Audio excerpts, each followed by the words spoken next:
Hello everyone and welcome to the channel Bharat the learning spot. Class 8th geography में हम लोग chapter 2 पढ़ रहे थे जिसमें हमने लैंड एंड सॉइल कंप्लीट कर लिए हैं। एंड इस वीडियो में हम लोग शुरू करेंगे water as a natural resource. ठीक है, तो वाटर क्या है कि वाटर एक वाइटल रिन्यूएबल नेचुरल रिसोर्स है क्योंकि वाटर अर्थ पर बहुत ज़्यादा क्वांटिटी में अवेलेबल है और वाटर रिन्यूएबल रिसोर्स है। ठीक है, रिन्यूएबल रिसोर्स क्या होते हैं?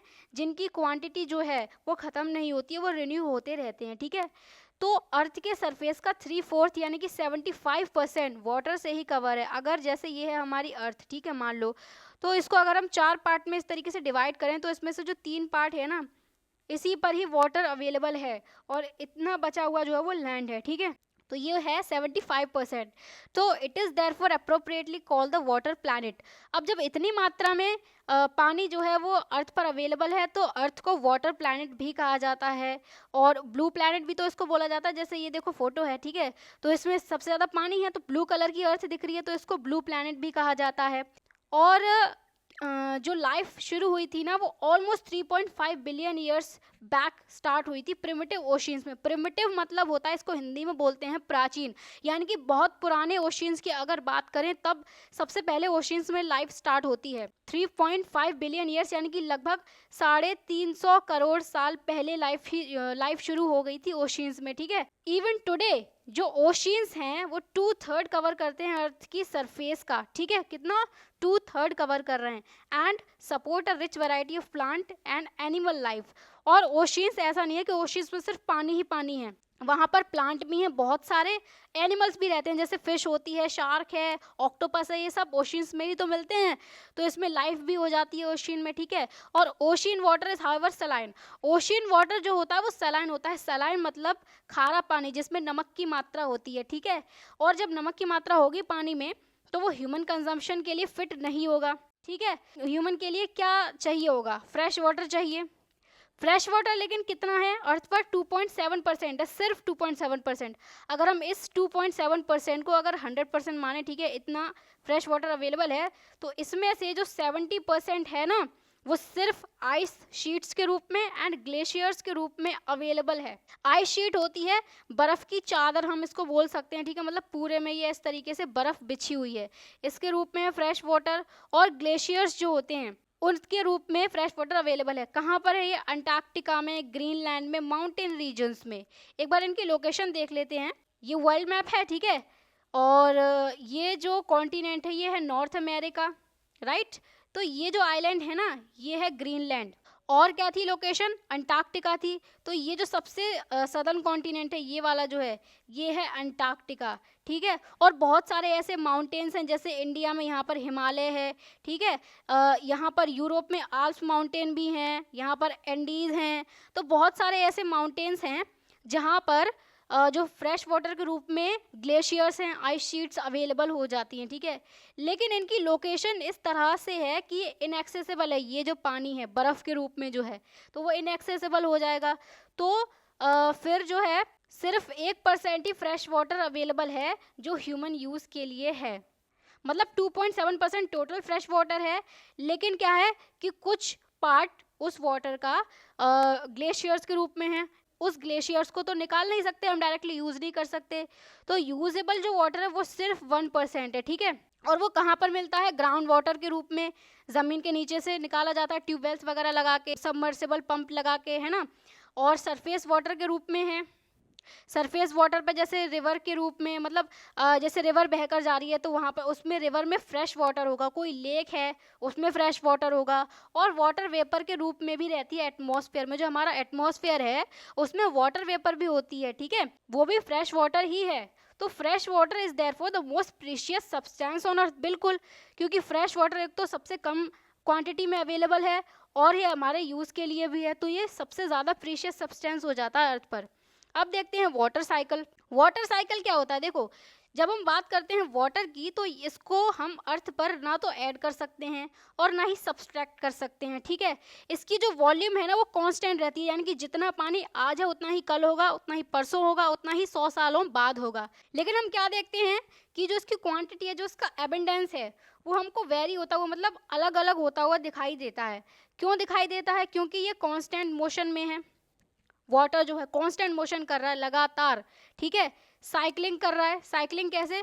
ओशियंस के थ्रू, एयर के थ्रू, लैंड, और फिर वापस से ओशियंस में चले जाता है। कौन कौन से प्रोसेस से? इवापोरेशन से, प्रेसिपिटेशन से एंड रन ऑफ से। इसको एक डायग्राम से समझते हैं। देखो वाटर साइकिल क्या होता है, ये है ओशियन, ठीक है, या फिर कोई भी सी है मान लो, ये सन है, सन की रेस पड़ रही है इस पर, तो मॉइस्चर उड़ेगा ऊपर, तो ये इवापोरेशन होगा, भाप बनकर पानी उड़ जाएगा। जब भाप बनकर पानी उड़ेगा तो ऊपर क्या होगा, ऊपर जैसे जाते जाते हैं ना, तो टेम्परेचर जो है वो डाउन होता जाता है, ठीक है। जब टेम्परेचर डाउन होगा तो पानी जो है वो कंडेंसेशन हो जाएगा, पानी का, पानी जमने लगेगा। जब कंडेंसेशन होगा तो ये बादल बन जाएंगे और विंड इनको इधर ले जाएगी लैंड पर, लैंड पर ये बरस जाएंगे, प्रेसिपिटेशन हो जाएगा। प्रेसिपिटेशन यानी कि जो बारिश हो रही है वो है, ठीक है। फिर क्या होगा, यहाँ से ये रिवर्स के रूप में जो है वो बहकर जाएगा, run of, ground run of होगा, यहाँ से बहकर जाएगा, अंडरग्राउंड से बहकर, मतलब अल्टीमेटली ये ओशन में ही चले जाएगा, ठीक है। और फिर ओशन से दोबारा से इवेपोरेशन हो जाएगा, फिर यही प्रोसेस चलेगा। तो ये एक साइकिल के रूप में हो रहा है, मतलब इस तरीके से ये घूम घूम रहा है, ये होता जा रहा है, होता जा रहा है, राइट। तो किसका साइकिल है? वाटर का साइकिल, तो इसीलिए इसको वाटर साइकिल बोला गया। देखो वही बात, साइकिलिंग हो रही है ओशियंस के थ्रू, ओशियन से इवापोरेशन हुआ, एयर में गया, कंडेंसेशन हुआ, फिर लैंड पर प्रेसिपिटेशन हो गया और वापस से ओशियन में आ गया, है ना। क्या क्या प्रोसेस हुए थे इसमें? इवापोरेशन, प्रेसिपिटेशन और रन ऑफ। जो ग्राउंड से रन ऑफ हो गया, रिवर जो है वो बहकर चली जाएगी, ग्राउंड से डायरेक्टली पानी चला जाएगा बहकर, ठीक है। तो इसी को वाटर साइकिल बोला गया। नेक्स्ट है यूजेस ऑफ वाटर। वाटर मतलब किस किस चीज़ में यूज़ हो सकता है?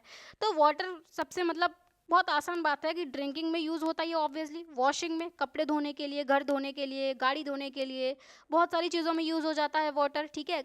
और कुकिंग करने के लिए भी यूज़ होता है, एग्रीकल्चर में यूज़ होता है, एग्रीकल्चर में इरिगेशन जैसे करना होता है, ठीक है, वहाँ पर वाटर यूज़ होता है। इंडस्ट्रीज़ में यूज़ होता है। इंडस्ट्रीज़ में कैसे?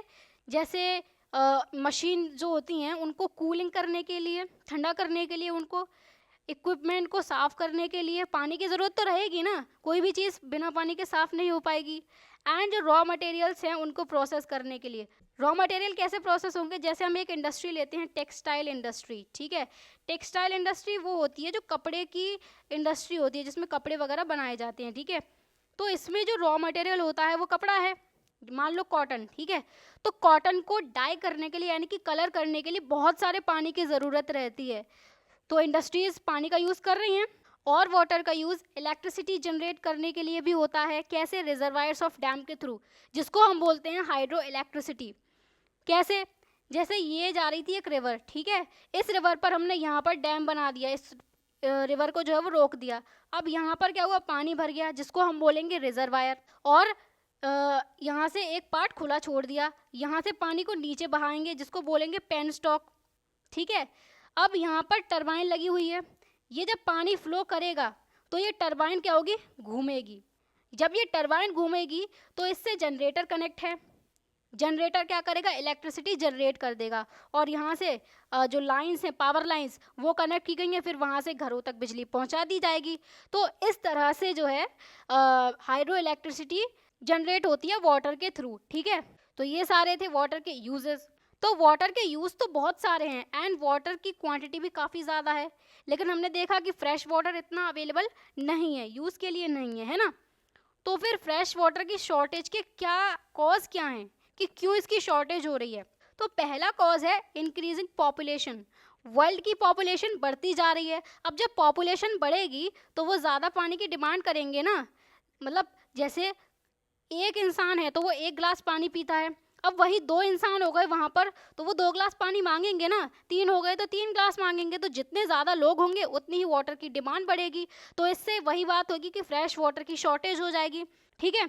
और दूसरी बात कि फूड के लिए और कैश क्रॉप्स के लिए भी इसकी डिमांड बढ़ रही है। फूड क्रॉप्स तो वही गेहूँ चावल वगैरह हो गई, खाने की जो होती हैं, ठीक है।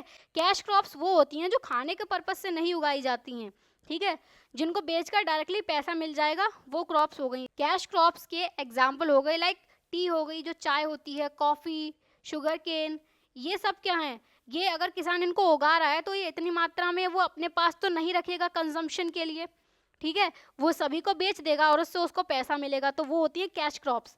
तो इनमें जो है वो इनकी वजह से अब इनकी डिमांड बढ़ रही है फूड क्रॉप्स के लिए। जब पॉपुलेशन बढ़ेगी तो उसको खाना भी तो ज़्यादा चाहिए होगा, और उस खाने को उगाने के लिए पानी भी तो चाहिए होगा, तो उसका वाटर का कंजम्पशन जो है वो रैपिडली बढ़ता जा रहा है।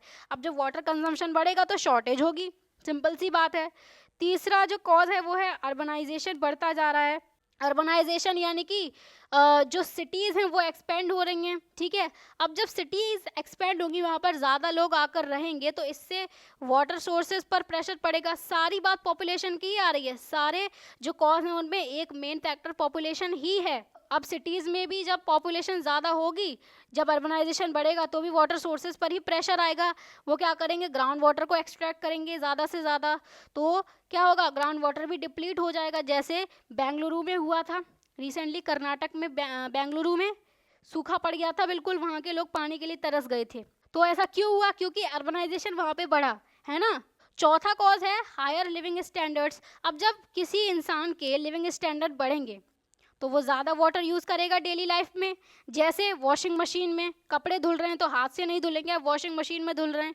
डिश वॉशर ले आए, कपड़े धोने का एक मशीन होती है वो ले आए, उसमें पानी ज़्यादा यूज़ हो रहा है। स्विमिंग पूल्स बना दिए भाई, खामा के पानी के इन्होंने जो है वो यूज़ बढ़ा दिया। अगर इनका लिविंग स्टैंडर्ड बढ़ गया तो, अब लिविंग स्टैंडर्ड बढ़ा है तो यानी कि इनके पास पैसा ज़्यादा है। अब पैसा ज़्यादा है तो ये लोग ज़्यादा पानी यूज़ करेंगे, कहेंगे भाई तुमको क्या जा रहा है, हम अपना पैसा खर्च कर रहे हैं ना, ये वाली सोच आ जाती है। वही अगर कोई गरीब होगा, मतलब जिसके एरिया में पानी अवेलेबल ना हो, तो वो एक एक घड़े को भी बचा कर चलेगा।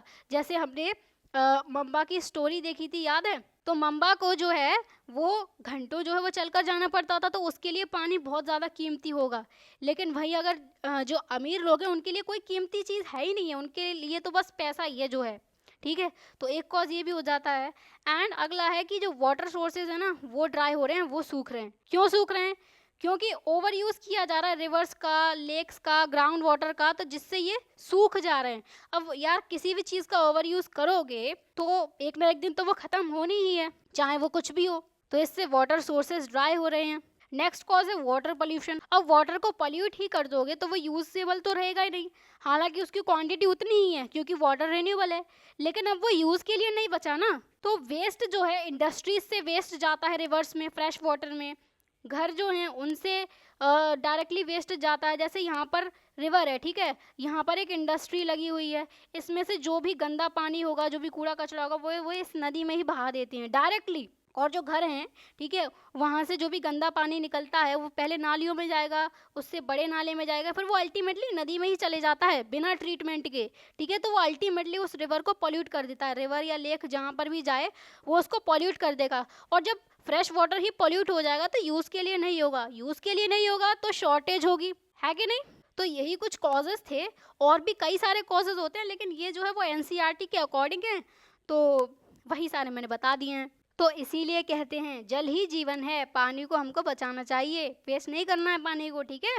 तो नेक्स्ट जो है वो है प्रॉब्लम्स ऑफ वाटर अवेलेबिलिटी, यानी कि अब वाटर अवेलेबिलिटी की प्रॉब्लम्स क्या क्या हो रही हैं। तो देखते हैं कि there is scarcity of water in many regions of the world, यानी कि वर्ल्ड के बहुत रीजन ऐसे हैं जहाँ पर वाटर की स्कार्सिटी है, कमी है।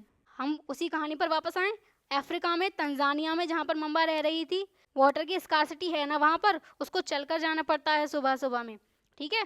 तो एक तो हमारी स्टोरी से ही बन गया। तो इसमें जो रीजन दिए हुए हैं वो है मोस्ट ऑफ अफ्रीका, वही अफ्रीका की बात हो रही है। अफ्रीका में मतलब कई सारे ऐसे देश हैं, सिर्फ तंजानिया ही नहीं था, बहुत सारे ऐसे देश हैं जहाँ पर पानी की अवेलेबिलिटी जो है वो बहुत कम है, बहुत मुश्किल से हो पाती है। वेस्ट एशिया, अब एक एक को मैप में देखते चलते हैं। देखो सबसे पहले कॉन्टिनेंट वाइज देखते हैं। ये है नॉर्थ अमेरिका, ये है साउथ अमेरिका, ये है एशिया जो पर्पल कलर में है पूरा यहाँ तक है, ठीक है। और ये वाला है यूरोप येलो कलर में, एंड जो ऑरेंज कलर है ये है अफ्रीका, ये ऑस्ट्रेलिया, एंड ये वाला कॉन्टिनेंट है अंटार्कटिका, राइट। तो अफ्रीका के कई सारे पार्ट्स में वाटर की स्कैर्सिटी है। वेस्ट एशिया बताया था, वेस्ट एशिया कौन सा है, ये वाला जो है ये है वेस्ट एशिया। क्यों है ये, देखो पूरा एशिया है ये वाला, ठीक है। ये वाला पार्ट हो गया नॉर्थ, ये साउथ, ये ईस्ट, एंड ये वेस्ट। तो ये वाला जो रीजन है ये वेस्ट में है, तो इसको वेस्ट एशिया बोल दिया गया, राइट। और कौन सा पार्ट है, साउथ एशिया। अब साउथ में आ जाओ, एशिया के ही साउथ पार्ट में ये जो पार्ट आ जाता है ये है साउथ एशिया, जिसमें पाकिस्तान, इंडिया, नेपाल, भूटान, बांग्लादेश, ये सारी कंट्रीज आ जाती हैं, है ना। और क्या है, parts of western USA, north west Mexico, दोनों को एक साथ देख लेते हैं। तो नॉर्थ अमेरिका में ये वाली जो कंट्री है ये है यूएसए, इसी का जो वेस्टर्न पार्ट है यहाँ पर भी वाटर स्कैरसिटी है। नॉर्थ वेस्ट मैक्सिको में वाटर की स्कैरसिटी है, ठीक है। Parts of South America and entire Australia are facing shortages in fresh water supply. South America के कुछ पार्ट, ये साउथ अमेरिका कॉन्टिनेंट है, इसमें कुछ पार्ट्स हैं जो वाटर की शॉर्टेज फेस कर रहे हैं। पूरा ऑस्ट्रेलिया वाटर सप्लाई की प्रॉब्लम को फेस कर रहा है ना। अब देखो वो कंट्रीज जो ऐसे क्लाइमेटिक जोन्स में लोकेटेड हैं जो मोस्ट ससेप्टेबल हैं ड्रॉट्स से, यानी कि जो सूखा है, ड्रॉट है, वो वहाँ पर बहुत ज़्यादा आती है। तो वो वाली कंट्री जब वहाँ पर ड्रॉट आएगी उसका मतलब क्या है कि वो वाटर स्कैरसिटी की प्रॉब्लम को फेस करेंगी वो कंट्रीज़, है ना। तो इसीलिए जो वाटर शॉर्टेज है वो एक कॉन्सिक्वेंस हो सकती है किसका, वेरिएशन इन सीजनल और एनुअल प्रेसिपिटेशन। कहीं कहीं पर क्या होता है, सीजनल प्रेसिपिटेशन होती है, जैसे हमारे इंडिया में एक सीज़न होता है बारिश का, ठीक है। अगर उसमें चेंज हो गए, अगर उस सीज़न में बारिश कम पड़ी तो क्या हो सकती है, वाटर शॉर्टेज हो सकती है। या एनुअल प्रेसिपिटेशन, मान लो पूरी साल कहीं पर बारिश पड़ती है तो अगर उसमें भी अगर वेरिएशन आए, कम हुई बारिश, तो उससे भी वाटर शॉर्टेज ही होगी। या फिर जो स्कार्सिटी है वो क्यों हो सकती है कि अगर ओवर एक्सप्लॉयटेशन किया जा रहा है या कंटामिनेशन किया जा रहा है वाटर सोर्सेज का, वही बात कि वाटर सोर्सेज में से इतना पानी निकाल ले रहे हैं कि उसमें दोबारा से वो रिप्लेनिश नहीं हो रहा है, या फिर उसको कंटामिनेट कर दे रहे हैं, यानी कि पॉल्यूट कर दे रहे हैं, दूषित कर दे रहे हैं उसको, ठीक है। तो इन सब की वजह से वाटर शॉर्टेज होगी, तो इससे वाटर अवेलेबिलिटी की प्रॉब्लम तो होगी ही, सिंपल सी बात है ना। तो वाटर से रिलेटेड प्रॉब्लम्स ना हो इसके लिए हमको वाटर को कंजर्व करना होगा, इसको वेस्ट नहीं करना होगा।